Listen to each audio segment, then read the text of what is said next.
Christelle Wouters, bonjour. Bonjour Benoît. Vous êtes directrice générale immobilier d'Edmond de Rothschild REM en France et votre groupe a annoncé la semaine dernière avoir levé 200 millions d'euros de nouveaux capitaux propres pour son fonds RF. Pourriez-vous nous rappeler les objectifs de ce fonds?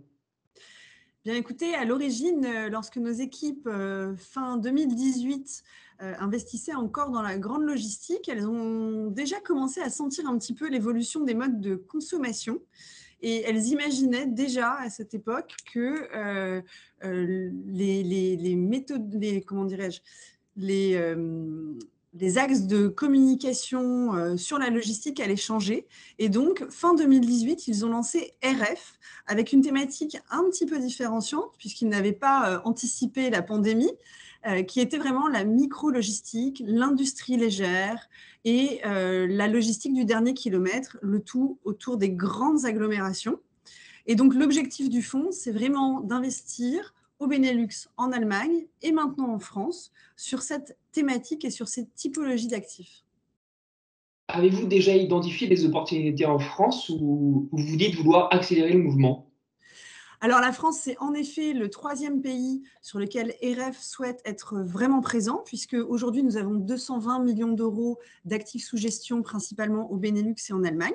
Et vous êtes en plein dans l'actualité, puisque nous avons signé ce matin même la première promesse pour le fonds RF en France sur une VFA en blanc en activité dans le sud de Paris.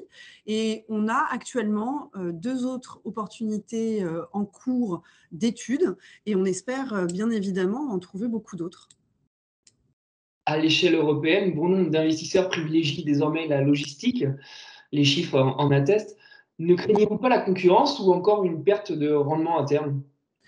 Alors c'est vrai qu'aujourd'hui, RF a un rendement attractif puisqu'il a été lancé, comme je vous le disais, fin 2018, avant tout l'emballement sur le marché.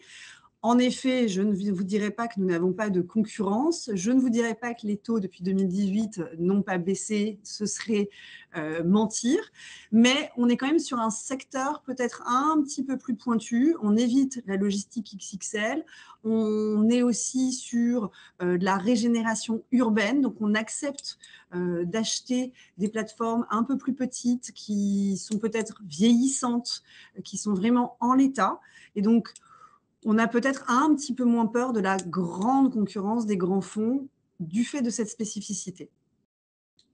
Nous suivrons donc cela avec énormément d'intérêt. Merci Merci, beaucoup merci à vous. et à très bientôt sur BITV.